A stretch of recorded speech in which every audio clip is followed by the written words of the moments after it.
Seperti halnya Ketua NU tadi yang yakin bahwa Gus Dur itu wali dengan alasannya sendiri. Kalau saya tidak pakai alasan. La ya'riful wali ilal wali. Yahya Khalil Stakuf ini muridnya, ngaku tidak mengaku dia ini muridnya Gus Dur. Makanya sekarang dia wah mau ke dunia macam ditaklukkan segala macam sak jagat itu ya. Meneruskan Gus Dur. Apa meneh wani NU wani Gus Dur wis kualate double-double. Sampai ada kiai yang nyateti iki lho sing kualat-kualat iki lho. Kok Gus Dur enggak berani? Ya sudah. Habis. Selesai NU di Cipasung. Gus Dur itu la khaufun alaih wa la yahzan.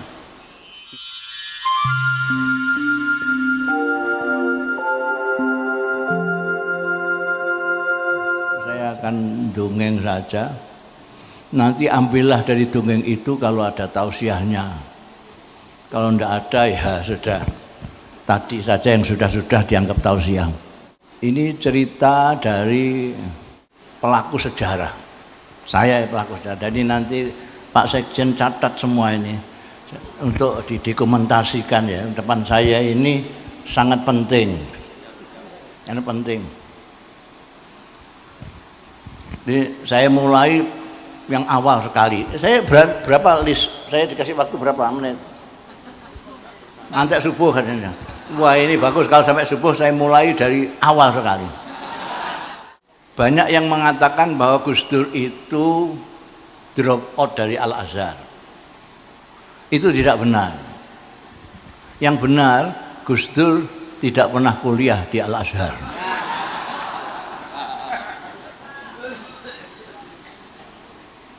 Jadi Gus Dur lebih dulu datang sebelum saya.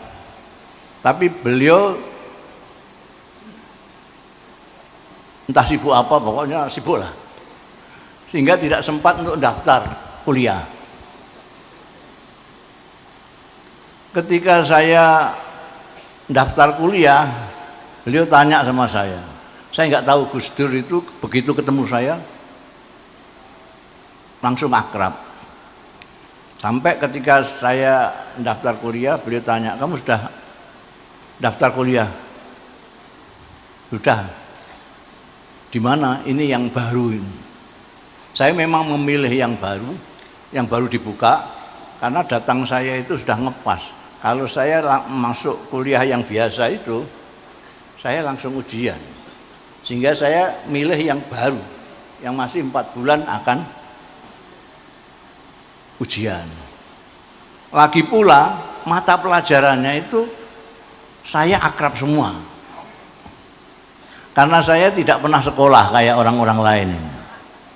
Saya dan intelek kendilan betul. Dari orang pondokan sama sekali tidak pernah sekolah belas kecuali SR. Itu saja ijazah hilang. Jadi saya tidak punya ijazah. Kelas 1 sanawiyah drop out. Jadi saya di pesantren Lirboyo, pesantren Krapyak, pesantren ayah saya sendiri di situ. Jadi saya milih yang kira-kira mata pelajarannya itu aku pernah dengar itu.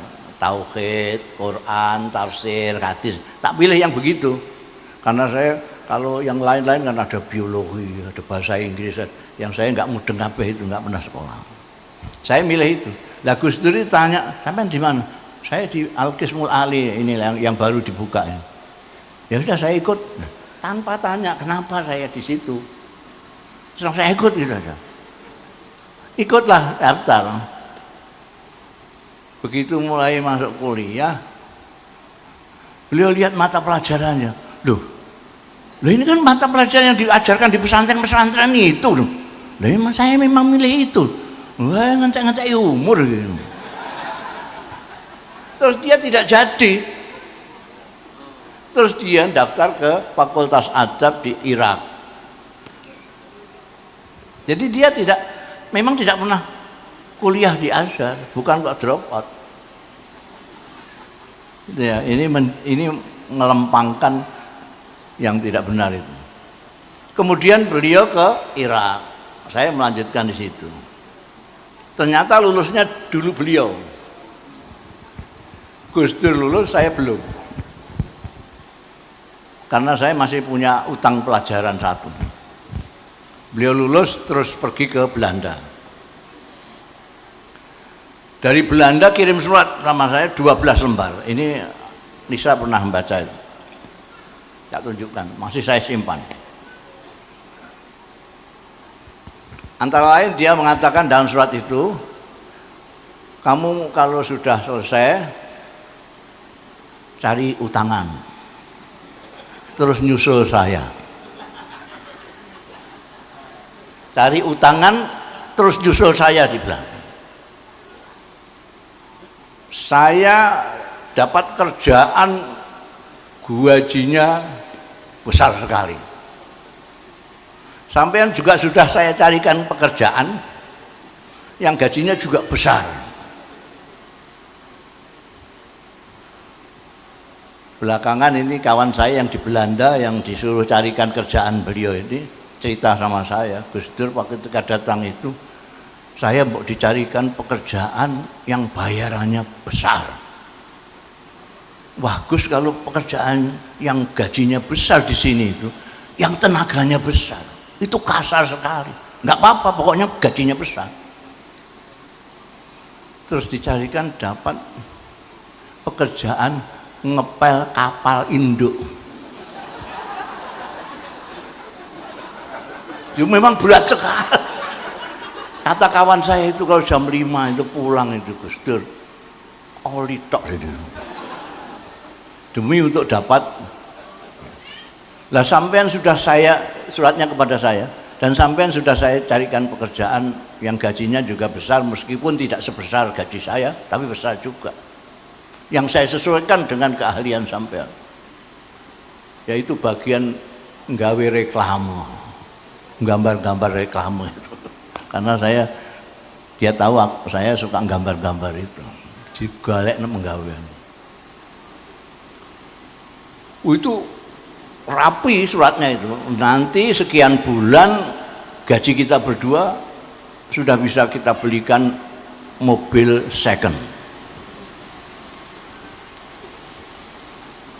Nanti kita pulang lewat darat setelah sekian bulan memakai mobil second itu. Kawan-kawan yang akan kita lalui sudah saya hubungi semua, saya sudah surati semua. Tanggal sekian start, nanti sampai Sumatera sekian, nanti kita putar-putar Sumatera dulu ke kawan-kawan, terus baru pulang. Di dalam perjalanan itu nanti kita bisa berbicara banyak tentang NU, bagaimana bisa bermanfaat penuh untuk Indonesia. Itu kalimatnya itu, NU itu bukan tujuan.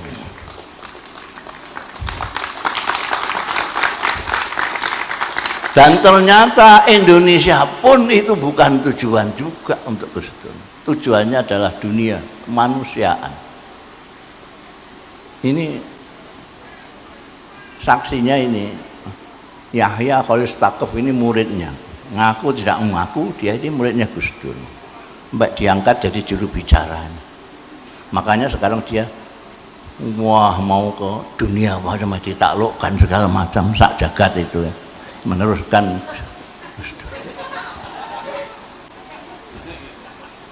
Kalau malam ini temanya pembaharuan NU, di NU itu yang lahir 26, pembaharuan pertama menurut saya dilakukan oleh Allahyarham Kiai Mahfud Siddiq. Kiai Mahfud Siddiq itu otodidak.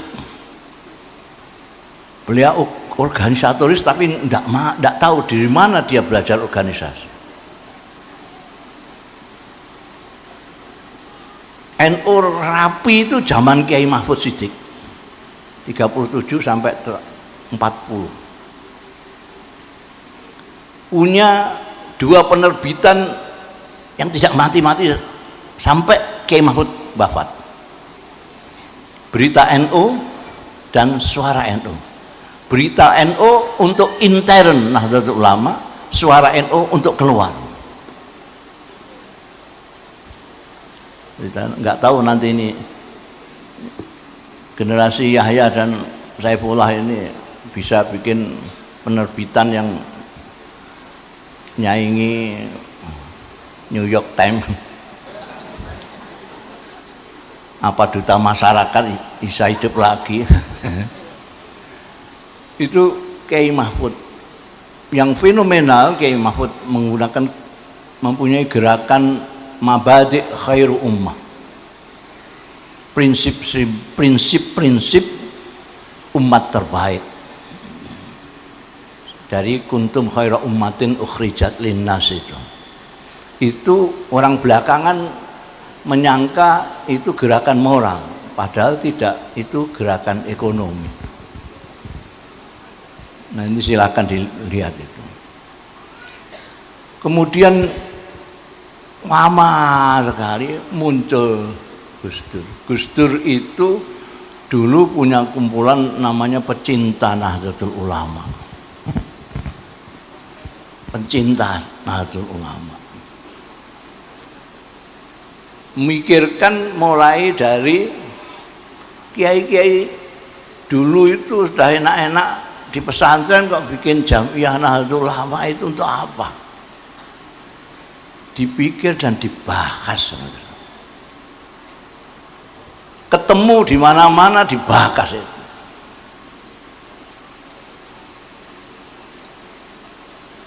Sampai kalau tadi ada diceritakan tentang apa namanya khitoh kembali ke tahun 26, itu sebetulnya bukan kembali ke 26, ya khitoh Nahdlatul Ulama. Kalau kembali ke 26 itu NU waktu jadi partai, Pak Idham itu tahun 74 itu ada Kombes NU ketika Pak Harto membonsai NU menjadi satu dengan P3, lalu Kombes mengeluarkan itu tadi, kembali ke khitoh 26.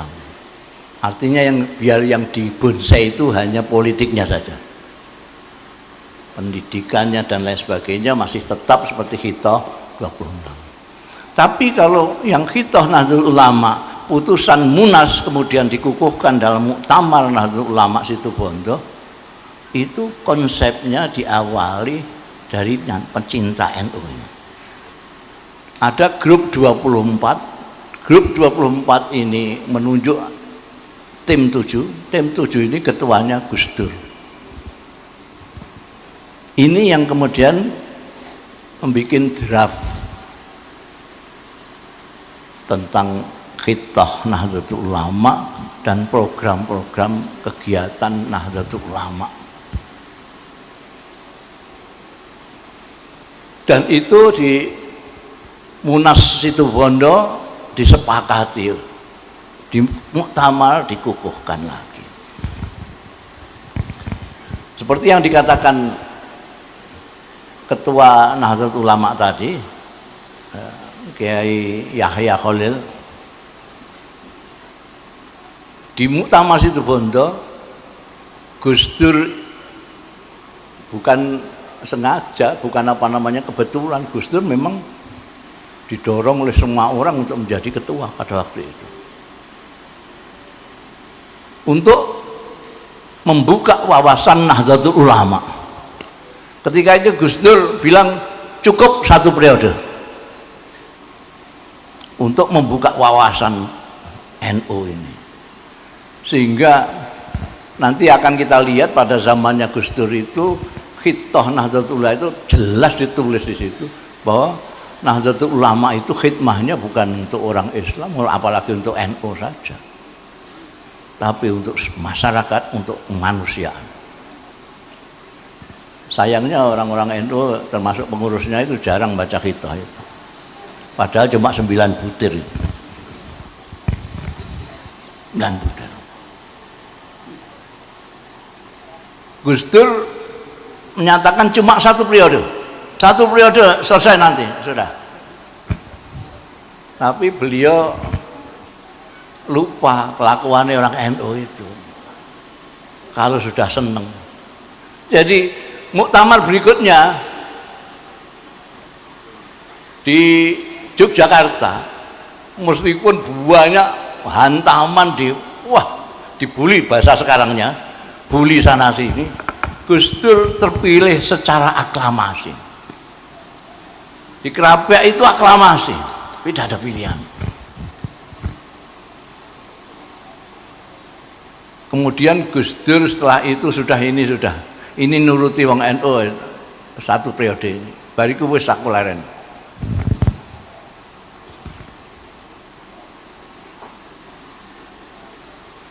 Maunya sudah selesai Gus Dur itu.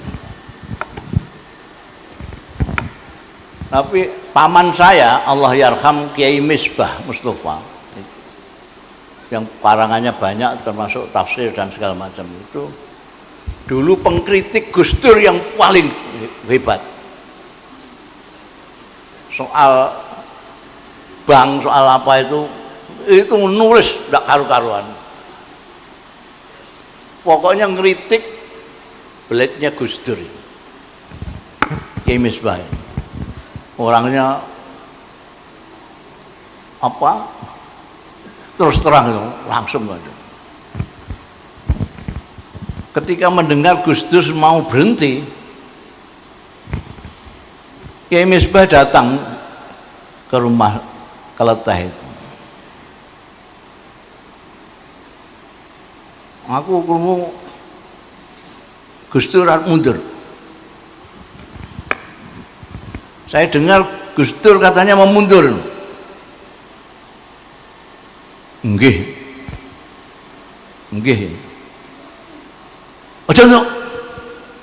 Jangan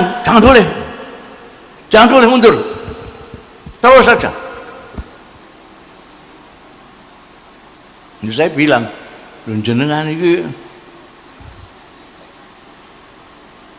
ngeritik napa sing dilakoni Gus Dur jenengan kritik kok saniki ajeng mundur mboten anu. Goblok kowe iku. Perbedaan pendapat itu fitri, kowe iku bodoh. Lho kok Abdurrahman gak terima ben jawab dene. Itu aturannya wong beda pendapat itu diskusi. Kok terus mangkel-mangkelan ora nyalon barang ngono iku apa? Ini kata paman saya. Saiki iki genting. Itu enggak tahu gentingnya apa, saya enggak tahu. Iki sing dibutuhno saiki iki wong sing kaya Abdurrahman itu. Sing ngalim tur pinter. Ngalim pinter tur berani. Ngalim tur berani. Alim wasaja. Nek ngalim tok ora wani jereh. Iki engko ora iso ora iso apa-apa. Gak ono gunane iki engko. Iki engko ning ngarep kan.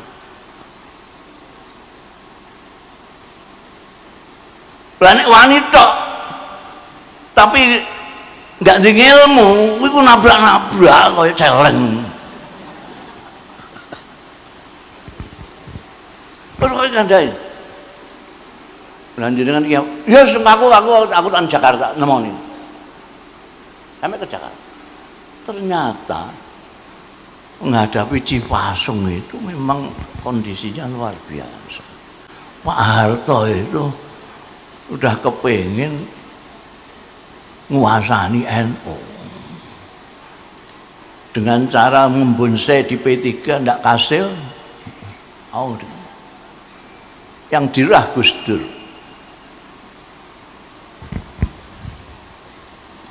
Kok Gus Dur nggak berani, ya sudah, habis selesai NU di Cipasung. Gus Dur ketua NU nggak boleh naik panggung kok. Gila itu Soeharto. Ketua NU sing duwe gawe kok enggak boleh menang-menangan seperti ini. Tapi Gus Dur di belakangnya kiai-kiai se-Indonesia sampai sing istighosah itu enggak karu-karuan. Akhirnya menang. Coba kok enggak Gus Dur sembuh. Loh itu menggunakan bermacam-macam cara untuk menjatuhkan Gus Dur. Dan kemudian ternyata Gus Dur berhasil menyelamatkan NU, meskipun sampai situ masih tetap enek ontran-ontran yang tidak berarti. Karena NU ini memang didirikan oleh orang-orang yang mukhlis, ya, orang-orang yang ikhlas, yang tidak punya pamrih apa-apa. Jadi hati-hati kalau dengan NU, wani-wani sekualat, enan kualat. Umpamane wis wani NU, wani Gus Dur, wis kualate double-double. Sampai ada kiai yang nyateti kilo sing kualat-kualat iki. Sampai kalau mau daftarnya ini nanya Gus Yasin, ini Gus Yasin punya catatan ini. Orang-orang yang kuat, jadi jangan. Jadi pembaruan NU terutama dari segi pembukaan wawasan orang NU yang selama ini hanya mengurusi dirinya sendiri menjadi mengurusi orang banyak. Dari memikirkan NU sebagai ghoyah, tujuan hidup, hanya sebagai wasilah untuk kepentingan Indonesia. Dulu ada kawan eratnya Gus Dur namanya Allah yarham Dr. Fahmi Saifuddin, putranya Pak Saifuddin Zuhri, kakaknya Menteri Agama mantan ini Lukman Saifuddin. Dua orang ini mempunyai pikiran yang sama bahwa NU bukan hanya bisa untuk berkhidmah, memberikan manfaat kepada bangsa Indonesia, tapi untuk dunia. Dan dua orang ini berpikir terus. Sayangnya ketika Gus Dur dilantik jadi presiden, Dr. Fahmi di rumah sakit tidak bisa apa-apa. Maka salah satu kunjungan pertama presiden pada waktu Gus Dur nilai Dr. Fahmi. Dr. Fahmi nangis, Gus, ternyata sampean sudah bisa jadi pemimpin bangsa, pemimpin negara, saya tidak bisa bantu apa-apa. Kata Gus Dur, ya masih Gus Dur itulah, tenang Mi, kamu tidak usah mikir itu lah. Saya sekarang ini kalau berobat tidak membayar. Banyaknya dari mesti aja presiden obat berapa membayar itu. Jadi kalau saya Gus Dur jarang-jarang ke keluarga ini bukan menurut saya bukan karena Gus Dur sibuk di NU, sibuk di mana-mana, tapi karena Gus Dur itu memang miliknya orang banyak. Jadi ya itu kehebatannya Bunyai Nuriyah dan putra-putranya itu. Beliau itu sadar betul bahwa Gus Dur itu punyanya orang banyak. Sebab kalaupun protes ya percuma. Percuma. Gus Dur itu dulu itu pindah-pindah rumah. Jadi saya tahulah rekosone Nyai Nuriyah dulu tahu. Di Jakarta itu kayak kucing anak-anak. Pindah rono. Kenapa saya tahu? Karena setiap saya ke Jakarta itu jujukan saya mesti ke situ. Bentar, saya mau ke Jakarta. Loh, sampean udah tahu rumah saya belum? Ya sudah gitu, sudah pernah. Enggak, sekarang saya pindah di Cilandak. Pindah. pun miliknya orang banyak. Saya pernah disuruh nunggu rumahnya, pernah kok. Saya sowan ke beliau, beliau ada acara. Sampai saya tinggal dulu ya sini. Saya ngobrol lah. Suruh ngobrol sama Nyai ini, beliau ada acara muter-muter. Pernah terjadi juga Nyai Nuria ini ketemu Gus Dur di tempatnya orang. Dan sama-sama diundangnya, dari ketemunya. Sudah berapa lama Gus? Ya ini baru ketemu ini setelah 3 hari.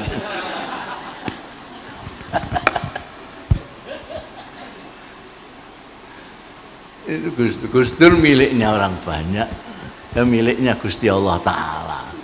Karena itu Gus Dur itu meskipun presiden, satu-satunya presiden di dunia yang tidak punya dompet. Ini presiden nggak punya dompet. Presiden nggak punya dompet. Saya saja dompetnya 2, rupiah dan dolar.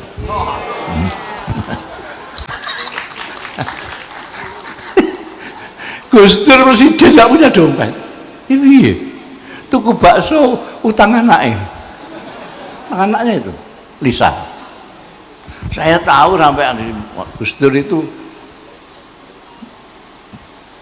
pernah saya sampai itu itu kan dahulunya Kanjeng Nabi itu kan semua itu punya hak. Inna li jasadika alaika hak, inna li ahlika alaika hak. Ini keluarga sampean tinggal. Loh, sampai nanti saksikan sendirilah. Meskipun saya jarang-jarang ketemu keluarga, tapi kualitasnya, dia begitu. Dia selalu bisa menjawab itu. Dia semua aku tak delok kualitasnya kayak apa. Memang luar biasa. Luar biasa. Dengan putra-putranya itu. Enggak pernah kok putranya begini-begini terus dilarang-larang, enggak pernah. Asal bisa menjelaskan, kowe kok ngene apa nak? Tujuanmu apa? Kalau bisa menjelaskan, ya. Dan tidak pernah nek urusannya di luar terus digawa ning omah, ya mumet kabeh wong sak omah. Wong urusane semono akeh. Itu ya, Gus Dur. Jadi seperti halnya ketua NU tadi yang yakin bahwa Gus Dur itu wali. Dengan alasannya sendiri. Alasan pribadi dan sosiologi tadi. Karena kalau saya tidak pakai alasan. La ya'riful wali ilal wali.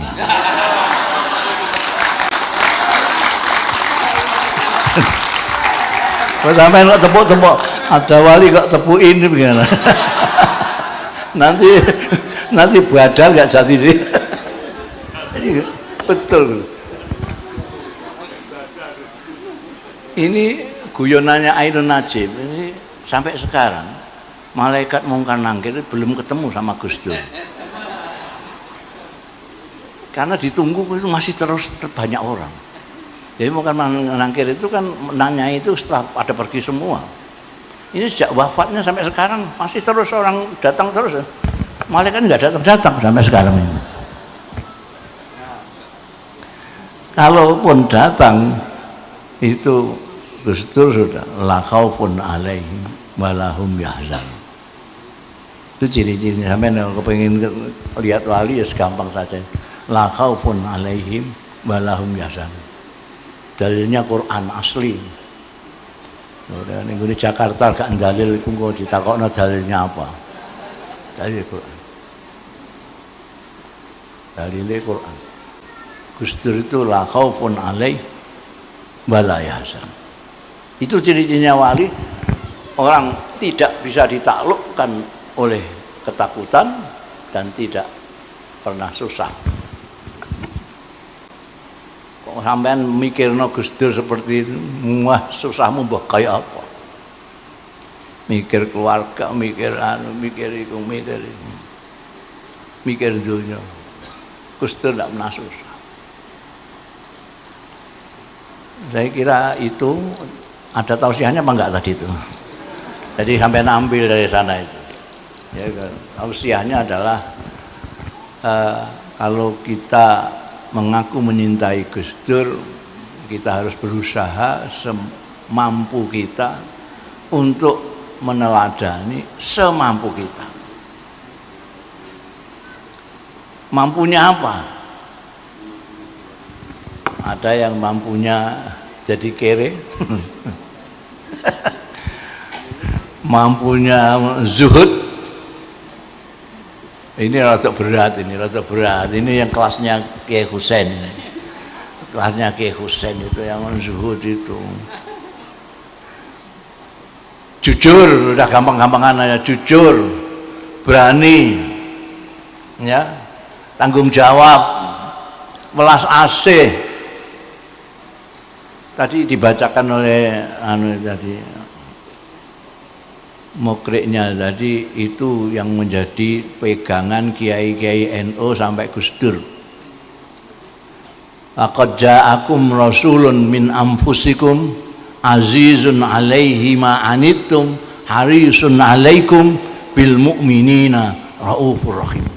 Itu pegangannya kiai-kiai menyontoh Kanjeng Nabi Muhammad sallallahu alaihi wasallam.